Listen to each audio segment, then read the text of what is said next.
All right, welcome to another cool episode of Another Cool Rock Podcast. I'm your host, Steve, and if you're new here and wondering what this is all about, basically this podcast features cool conversations with musicians who rock. And this week's guest definitely does that.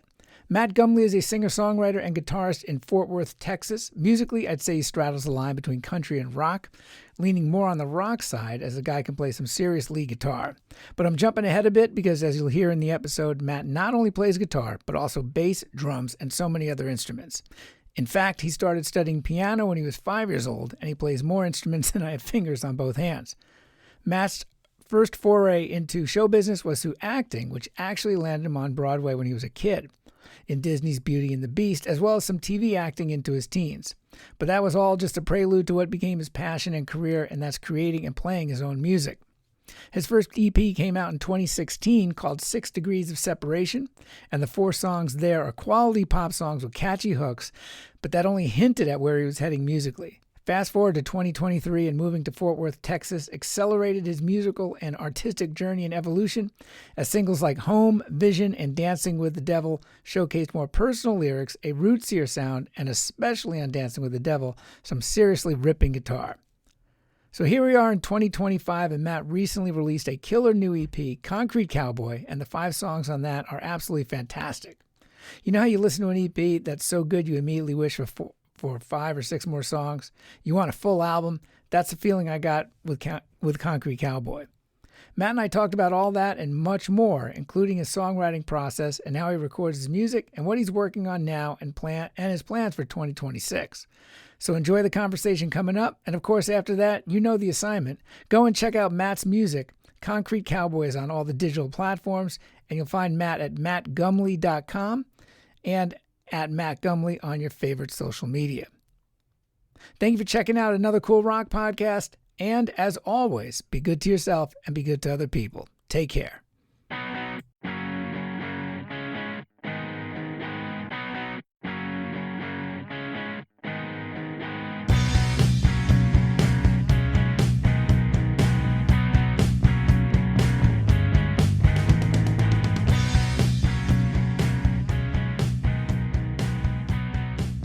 Hello and welcome, and thank you for joining me here on Another Cool Rock Podcast. Congratulations on the recent release of the awesome Concrete Cowboy EP. It is awesome. It's rocking. We'll get into that. And before we do, I have to say that how impressed and envious I am of you, not just because you write great songs, but also because of all the instruments you play.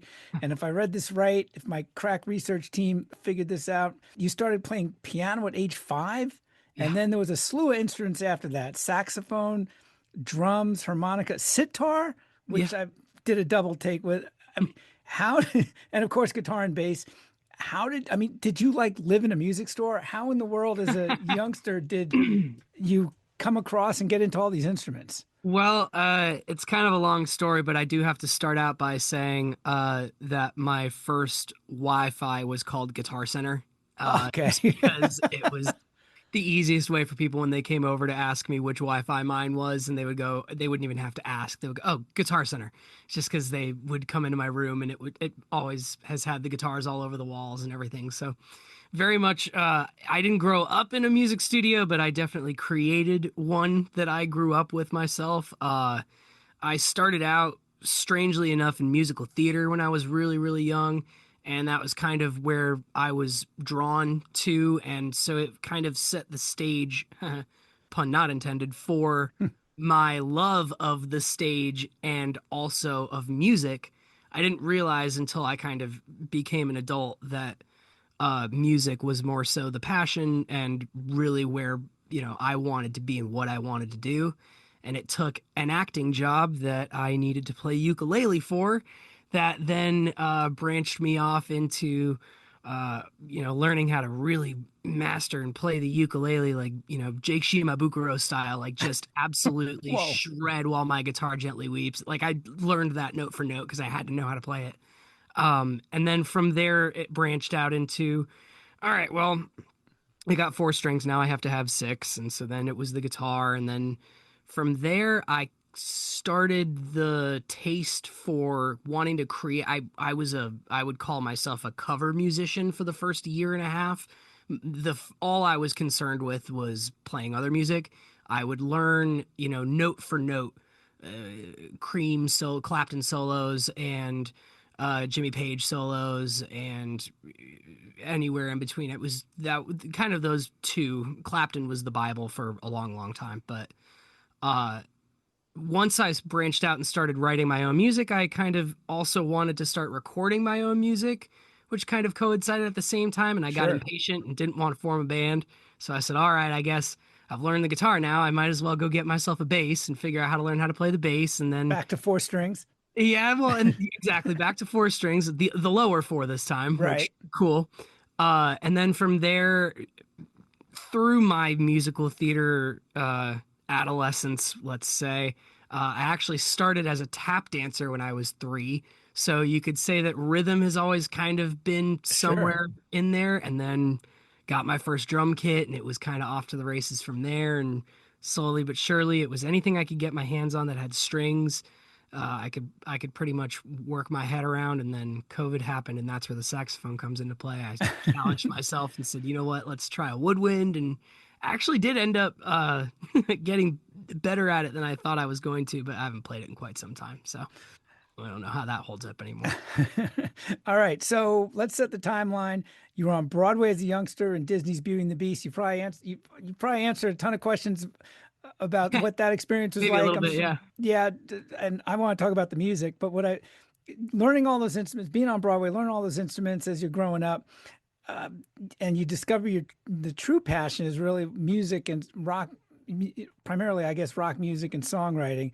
Um, as that was occurring, who was inspiring you? Who influenced you? You mentioned Clapton before, but as far as bands and other artists, because I should say too, and we'll get into this, I definitely hear some elements of country, but that's not how musically you, at least recording wise, you started out. No, it's excuse me, sorry, I'm also kind of on my way out of some like weird thing myself. It's funny because you say like influences, and there's so many that I could draw from on any given basis, but the two are my mom and dad.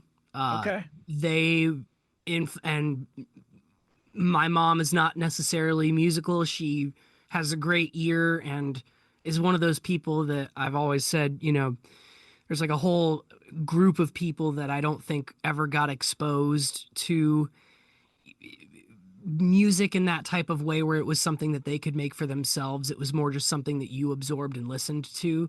But I think a lot of people actually have more of an ear than we would give them credit for. And it was just had you worked at it a little bit more as a kid and as a Sure. youth and developed it, that's my mom. I really think she could have been a wonderful singer because she sings sometimes. She has a great voice, but has no other musical talent. My dad was hippie as long as my hair is now. He was just a diehard, saw Hendrix multiple times and, had an acoustic guitar. I still that acoustic guitar is my like main songwriting instrument. Um, he was the one that sat me down and said, all right, you need to know who Jack Bruce, Eric Clapton, and Ginger Baker are and what they did together. You need to know about the Doors. You need to know about Jimi Hendrix. You need to know about Jeff Beck. You need to know about Stevie Winwood. You need to know about um, the Allman Brothers and Leonard Skinner and all these other classic, really good Santana. Man, the list goes on and on. Right. Chicago. So there's so many bands that he loved, and then my mom was on the Carole King, Cat Stevens, Jim Croce, all of that kind of stuff. Even a That little bit of Bob Dylan and Joni. So that was kind of where my musical taste came into play, that wa- and that was my mom too. You remind me real quick that when I was a kid, I used to say my mom's record collection basically consisted of guys with long hair and beards and jean jackets. yeah, pretty much. Because for the most part, Jim Croce, all these guys, I mean, I can Hmm. remember, you know, Levi's and everything. It always stuck in my head who those singer-songwriters were. Gordon And Lightfoot, Carol, yep, and Carol King too. Yeah, all those sure. folks. Yep. Yeah. Well, she was from the North Country too. She's from Minnesota, so those were Oh, kind of, okay. That's where I'm talking to you from, yeah. Oh, no worry. Where? Minneapolis. Oh, I was just up in I St. Paul not too long ago. I know, and I'm absolutely kicking myself because I think we were communicating maybe after that, and we'll get into the tour you just Yeah, finished. yeah, But I was like, I was just sat back, and I'm so mad at myself. I'm like, yeah. how did it? Did I not? Did this not work out? I should have Oh, saw my you in whole St. family's Paul. from Duluth, and I do a road trip up every year, so maybe we'll have to make something happen at some Oh point. man, we'll have to. My son graduated UMD, so this, Oh my gosh, no way. Oh wow, what a small world. yeah, That's cool. Yeah, so that was my main start to everything, and then I found my way to things that I really enjoyed. One of my main influences, even though they're not Southern rock, they're as Bay Area hippie as it comes, is Creedence Clearwater Revival. oh Has sure, always been one of my favorite bands, songwriting wise, vocal quality wise. I've always loved the sound of John Fogerty's voice and always thought that they sounded great together as a band. He wrote unbelievable songs, and it has this, bayou, for lack of a better word, bayou kind of right. twang to it, You know it when you hear it, right? but it still drives and it's Yeah, still got this crunch and this edge and yeah, this like almost punk like quality to it in a way where I hate to almost say that, but it was I hear you. so Fortunate Son is almost a punk rock song in a way where it Oh, is really, it's anti. So yeah. yeah, that's kind of I loved Credence. My dad hated Credence, and we never got along on that. And that was just the way it went. Uh, Black Crows was another one that I found my way to. Country, I think, was just a modern avenue back into the rock world that I know and love because I know that rock music isn't, or at least the rock that I grew up on isn't, really super prevalent anymore. There are bands out there that are doing that sound and doing it incredibly well. I mean, Right. Dirty Honey, the band Feel. I don't know if you're familiar Oh with yeah. them. Yeah. I mean, they're unbelievable. They really do that sound. And no disrespect to Greta Van Fleet, but it's just not. It's a little too on the nose for me I in a way. agreed. It's Agreed. just kind of always been my intuition since I've heard them. Not, I respect that they're all fantastic musicians and all of that, but I really saw that there was a lack of appreciation for that, and maybe it's just the age and maybe it's just the way it goes, but Right. I really wanted to try to find a way to re-infuse the best parts of all of those classic songs Hmm. in a way that's palatable today, and that kind of seems like country music. So that was the way that I found my way into that. And so much country leans rock as well. I mean, it's not the George Jones, Waylon Jennings, or even like 80s George Strait sort of thing into Sure, Alan 90s. I mean, Jackson, all that. Yeah, yeah, yeah. yeah. Yeah. So, I mean, I think a lot of country owes certainly a lot of debts. And I know there's people that are going much more in the roots direction. But as far as country radio is concerned, sometimes it's hard to tell where the pop and rock ends and where the country begins, you know? Oh yeah, absolutely. I mean, Chris Stapleton is one of my favorite examples of Right. that because he can write a country song and yet when he plays it with his band, it's can I curse? Yeah. It's a fucking rock song. Like No, it's just when he does that, when he goes when right. he goes all the way, there's no holding back. And yet the song he's singing, if you were to take that and put that in Brett Eldridge's catalog or Luke Bryan or even go A-list with it, I'm sure it would be entirely different and it would still be a number one hit. But it's Right. so cool that he takes it and puts an edge on it, like White Horse and all those Right. kinds of cool songs. It's great. So your music has definitely evolved. You throw all those influences into the mix, all the instruments and everything. And as I was getting into your music, your first EP, 6 Degrees of Separation, seems like forever ago, 2016. That leans a little bit more pop. I should tell you too, I know Make You Mine is just an absolutely wonderful song. And then um, I noticed as I got into your music more chronologically, the singles just became a bit more rootsy, a little bit more rocking. And then I also saw, like Home and Dancing with the Devil, which is just, I mean, you can't, a song like that needs to be very hard edged and have an attitude, and just by the title alone, right? But I read that you moved to Fort Worth, Texas. So I don't want to assume, but did the change of scenery inform and influence the sound and the songs, the way your music evolved? 100%. Yeah, I think it at first I was trying to, and it's funny that you bring up Make You Mine. It's the only song that I wrote back then prior to me moving to Texas that I still play with my full band You live. know, it's funny you mentioned that because obviously I haven't seen you live yet, but I was thinking of that because this is where I was thinking. I mean, I have no idea if you recorded the songs in order, but chronologically to me, the last song on that first EP sounds like where you're going to end up going musically. The other songs don't. I love them, but Subway and I mean Yeah, no, there it was. We found it is. I 100% agree. And me and my co-writer Austin, who's co-written most of those songs with me, he and I have both agreed that Make You Mine was always the closest that we got to that point, and then until now, and we've really tapped into that sound. But we loved the roots elements of that, sure. and yet still rocking kind of vibe to the point where it hasn't aged. I can still play that song with my band live today, and it'll still feel like I wrote that song yesterday. It's It's it's awesome. right. It sounds like it fits perfectly to where you are now, which is a great segue into. Um, First of all, let me ask you this: for anybody who says, and I with every episode, I always tell people where to find your music, and hopefully, a lot more people will discover you. But for anybody who asks the question, "Hey, man, what's your music like?" How would you describe it? What's the 10-second elevator pitch, I guess, if that's possible? um, it's a I always it's like a my version of the way that Youngblood describes his music in a really funny TikTok reel that I saw not too long ago, but I've kind of turned it into my own version. I like to think that my music is like if Chris Stapleton and Keith Urban had a baby and the Allman Brothers filmed it. It's like kind of the best way that I can and the Black Crows did the lighting. It's like I don't know how else to describe that, but it's got um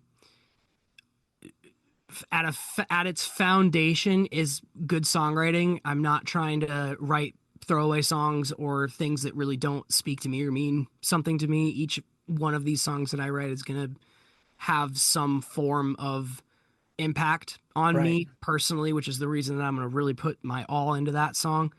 So, given that, I will tell you this, an analogy is so much more accurate and better yeah, than any label, right? I mean, yeah, that was just perfect because I it's know your hard music to now, but it works. it's hard. It's sometimes you need to be able to put a definitive label on something, but sometimes it's hard for me to box myself in like that because I'm also maybe I should say shouldn't say I don't know. I'm in the process of working on an album right now that will Hmm. be hopefully coming out sometime next year, unreleased, title untitled as of yet. It's just completely we're working on it. Um, but with that, the goal is again to have a lot of tunes that really mean something, and we're not trying to have filler tunes and all these things. We're going to be working really hard on to further in that genre, and I don't know how to describe it to people. It's just going to be more uh Matt Gumley. Well, Concrete Cowboy is kind of a good indication of where that might be heading. For sure. That sounds like a great place, an absolute great place to be. The EP I absolutely love. It's got for just 5 songs, it's got this great flow to it. And I mean, alive that that makes me feel alive immediately. I made a note here that I want to start playing that every morning when I wake up before I get to the gym because it's just Nice. perfect. I mean, if that doesn't put you in a good mood, there's something wrong with you. I mean, it wakes you up and it's fun and it's loud and you got crunchy guitars on there. Nothing like a little kick to the pants to start the EP off, you know? Exactly, exactly. When I listen to the lyrics of Concrete Cowboy, that sounded very descriptive. Was that about the move and as far as getting to Fort Worth? And I should mention too, we talked about for a minute, but I'm Fort Worth really had a lot. Moving to Texas really had a lot to do with where you're at now, as far as an influence musically. 100%. I mean, I definitely Concrete Cowboy. That phrase, too, at least for me, was right now the best way that I could, uh, in that way that you were asking, what's your music like? Well, take it the step further and be somebody seeing me for the first time down here in the music scene and going, "Who are you?" Right. And what's an easy elevator pitch for me? I'm the Concrete Cowboy, and I feel like people will kind of know what that means. Sure. So that's I did. yeah, it's an amalgamation of a little bit city and a little bit country roads, which is just exactly what it is. That is a direct reference to that. But then the verses are in general just a, a search. It's about the fact that you're always going to be a long way from the life that you've known, but you're gonna end up keep going anyway. And north, south, east, west, the direction doesn't matter. You just forge on and be you and know where you came from. I think that's the main goal. Right on. So just going through the EP a bit more, my father, very personal lyrics, just definitely pulls the heartstrings there. I Yeah, can for I sure. can feel that. Yep. Absolutely. And then we got six string, which is all attitude and bluesy. And that's you on guitar, right? I mean, you're Yeah. playing the lead, that's you slide everything, right? I Yep. mean, that's so what's your go-to guitar, whether it's on stage or recording? I mean, my number one is it's hard. It's slowly changed. My number one is my uh, Sunburst Les Paul that I've had for forever and love, and it's not got a single original part left on it, and it just sounds and looks fantastic. I'll show it to you here. Hold on one second. I got it right here. This is if you were to tell me I only get one guitar the rest of my life, this is the one. It's Jimmy Page's. That's That's all. gorgeous. It's just Gorgeous. what I wanted to model it after, and man, does it do it does a really cool thing. I wound the pickups myself by hand because I was really annoying when I was 18, 17 and had no friends and decided to make my own pickups. And that was what I did. So wound my own pickups on it, and whatever I did to it, it sounds like the hottest telly you've ever heard, but with no hum. And then speaking of tellies, this is number two. This is just Wow. standard but I just never had seen black paisley. I was like, this is Yeah, I've you see pink and blue and even green or whatever the other colors are, but I had never seen black paisley. And sight on scene was like, yep, this is mine. And that was my first venture into Teleland, and that's kind of been the end of the day. So those two are the ones that anytime you'll see me live, you'll see me playing one of those two for sure. right on. So the last song on the EP is the one that made me do a double take that I keep going back to so often, Tied My Hands. And I Yeah. told you before we started recording, I was listening to that right before we got on here. The first word that popped into my head thinking of that is just it's epic. It's two songs really, right? All of a Glad sudden you think about so. 2 minutes or so, it just kicks in this next gear. Yeah. And I've literally did a double take. I was just, whoa, okay, I'm gonna save this. I'm gonna be listening to this a lot. I What's the think it story behind was that song? well, so writing it, or at least with the most of my writing processes, they start with the riff or the chords or whatever it is on the guitar. So I had a baritone guitar at the time and was messing around with that riff and came up with this really cool thing and had I think I had just watched that Jimmy Page interview. It came across my YouTube where he's talking about Stairway and just how he has the record in front of him. It must have been the anniversary or whatever release.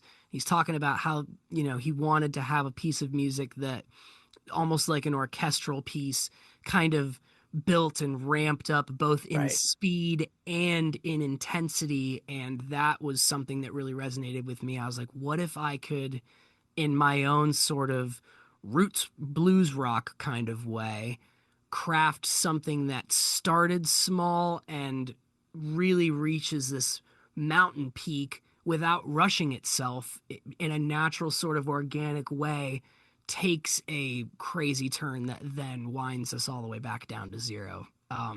That was kind of the impetus for that song. Yeah, I think the key word there is intensity because the speed is one thing. We've heard plenty of songs that can go really fast, but uh, how do they build? I mean, and where's that intensity of the vocals, of the instrument, of the guitar, right? I mean, it's just intensity is a perfect word for that. Yeah, I mean, even just when the band does kick back in, it's little layers. Like once those pushed beats happen and we just get to we're just riding on that E chord, the guitar is doing a walk up all the way up the neck, basically to the highest possible fret when I bend into it. So we're literally doing a climax all the way to that final hook, which is going to also be a little bit faster in tempo to give you a little bit more of that edge. Right, right. Um, yeah, I think it was a journey to get to, but once we arrived there, it was really, really cool. Awesome. So I want to talk about more new music and where Yeah. that might be going.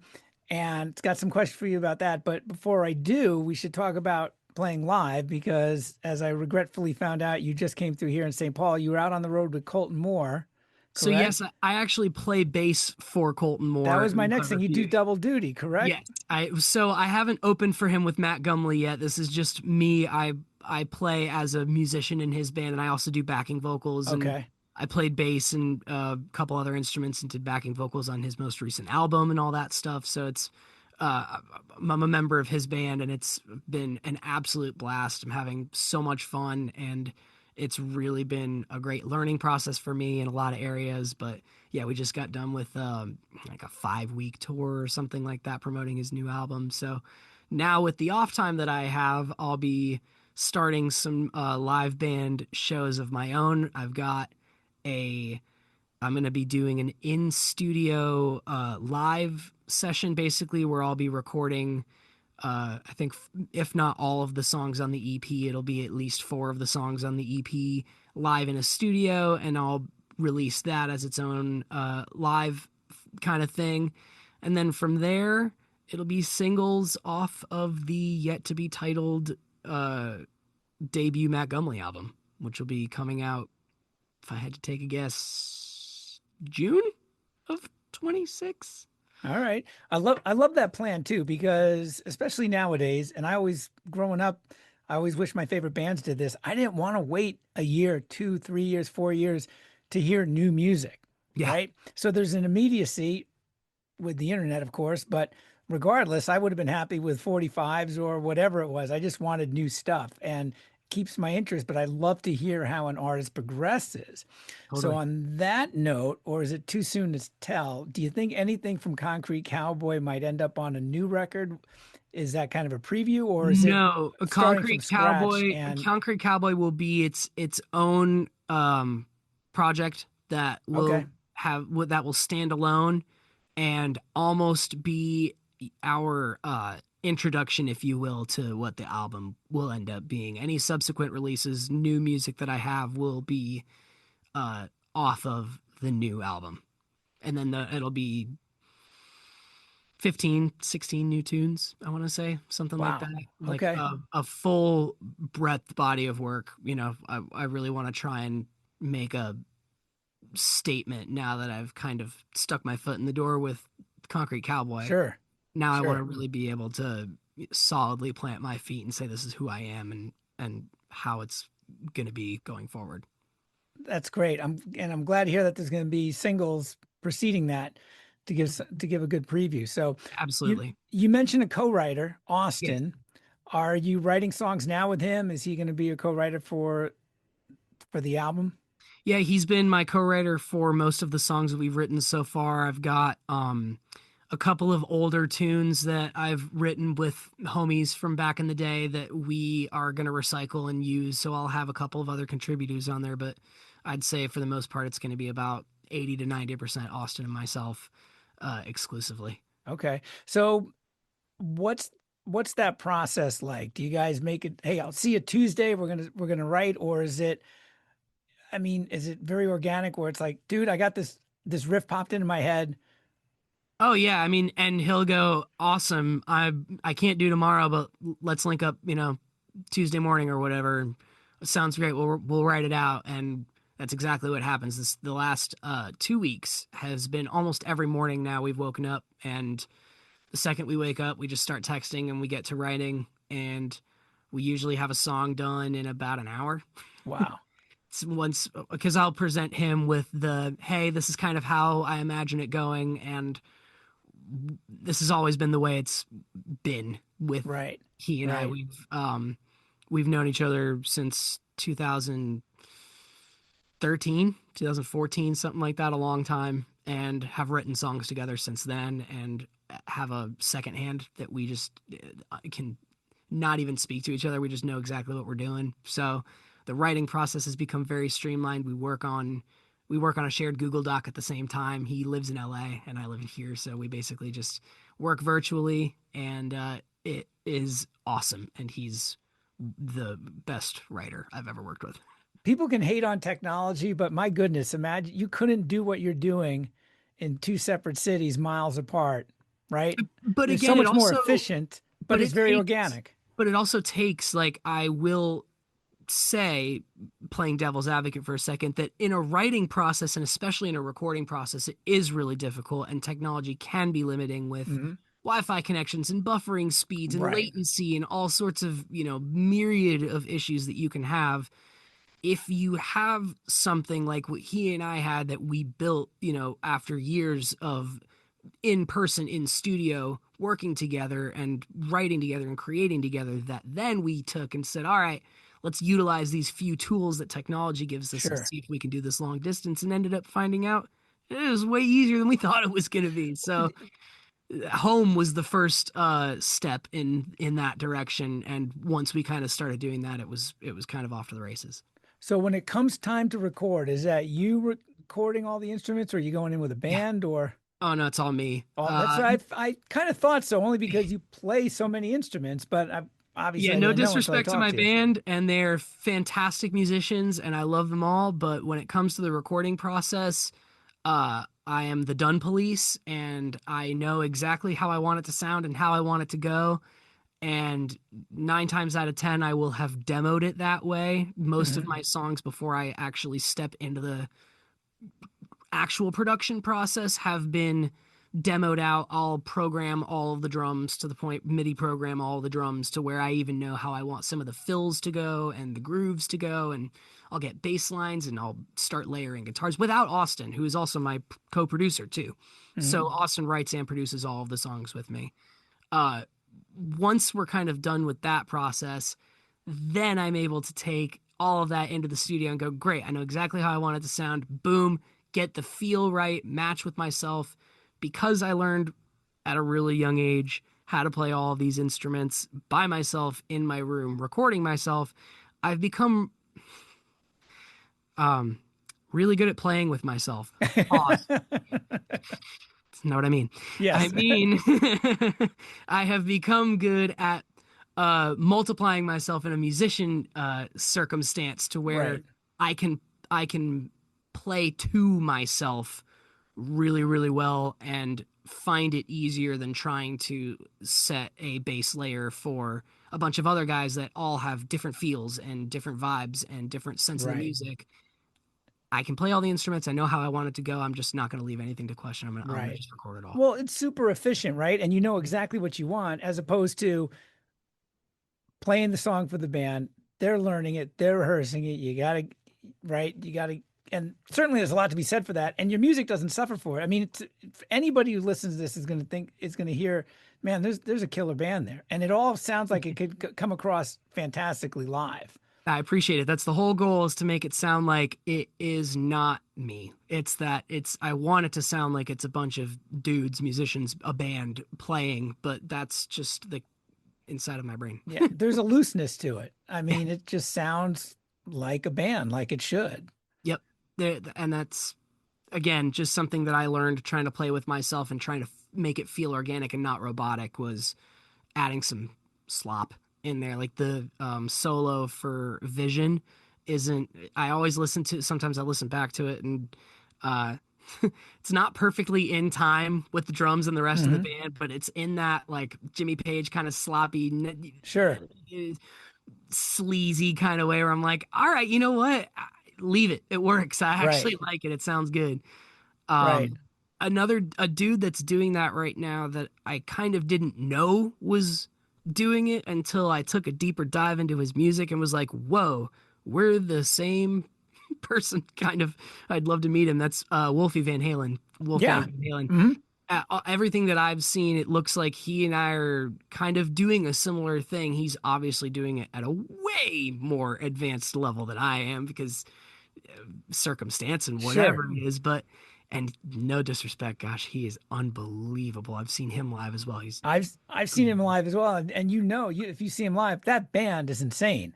well, and they There's have to be. They Yeah, have to be, absolutely. yeah, But exactly. when you're when Trying to play that, whatever the offbeat section is for, there's one song off his first album where all of a sudden he starts adding the hi-hat beats on the and instead of on the downbeats, and it's just the most confusing thing. I'd be like, I'd hate to be his drummer and right, try to right, get inside his head and play his tunes because man, are they hard. Even just on the guitar, I try to play some of his stuff. I'm like, how is he doing that, dude? So all the love and respect in the world to Wolfie Van Halen, but I have also a great admiration for what he's doing, and now right, that I'm aware of it, I'm like, all right, I'm gonna just steal some of his tips and sure. tricks. There's a similarity there, right? Playing all those instruments and recording them all and having it to be able to pull it off live, but also when it comes to recording the finished product, it it has to sound live. It has to sound like a band, And and in great your catchy case, it does. songs. And great catchy songs too, Yeah, because he's got great absolutely. catchy songs, and that's kind of my goal is to not write stuff that's, super heady or anything like that. I can, and I do instill a certain amount of uh whatever you want to call it in the tunes, but for the most part I try the Kiss method as much as possible because Right. I feel like it's the easier way to write songs, it's the easier way to listen to songs as a listener, and I'm not trying to reinvent the wheel. I'll let Sigur Rós get out the cello bows and do all the crazy Right. stuff. I'm Right. gonna stick to verse chorus bridge chorus because I like the way that works. Right. It's worked for so many other people too. Yeah, you know what I mean? So It's a good if it track ain't record. broke, if it ain't Right. broke, don't fix it. Exactly. So hopefully a new record sometime middle of next year, maybe. In between all that, writing, recording, you said you have that live thing coming up. Are you looking at more dates? Do you play regularly in the Fort Worth area? What's the live? Do you do acoustics shows even? I mean, Yes. So I've got a few dates in Texas lined up February of next year that will be coming out soon. I've got like a little mini tour that I'll be doing of I think I've got like San Angelo's on the list, Houston, Austin, Dallas. There's a couple of other spots around Texas that I'll be hitting. Most of them are full band, some of them are acoustic trio, some of them are solo acoustic. And then I've got a little tour that I'll be doing with Colton as well. That'll be end of February into March.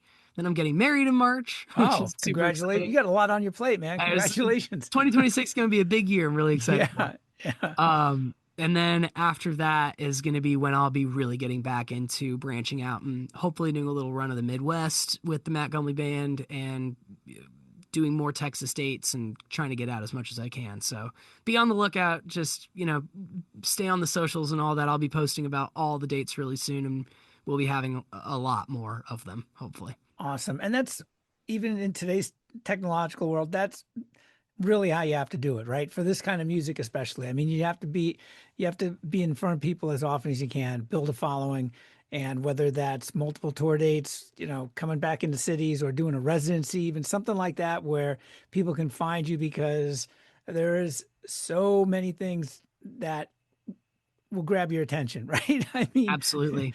And you never know who's going to be there either. I mean, in the middle of nowhere, some dude could come up and own the local radio station and decide he really likes you and wants to spin all of your tunes all the time. And then right. that's who knows? Like No, you just never know. no, it's about it. It sounds crazy, but it really is about just affecting people one person at a time.